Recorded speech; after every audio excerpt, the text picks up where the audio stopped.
তাদের হৃদয়ে আছে আল্লাহর ভয়, তারা কভু পথ ভুলে যায় না।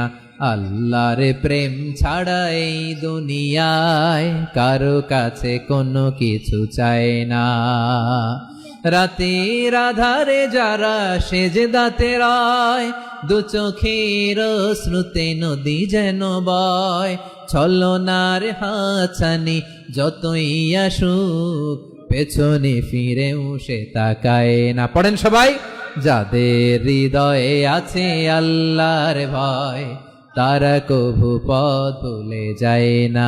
আল্লাহর প্রেম ছাড়া এই দুনিয়ায় কারো কাছে কোনো কিছু চায় না। ঠিক কি না? আমাদের হৃদয়টা থাকুক আল্লাহর ভয় দিয়ে সমৃদ্ধ। আমরা চাই কি চাই না? আল্লাহর ভয় যার হৃদয়ে থাকে সে কখনো পদচ্যুত হয় না।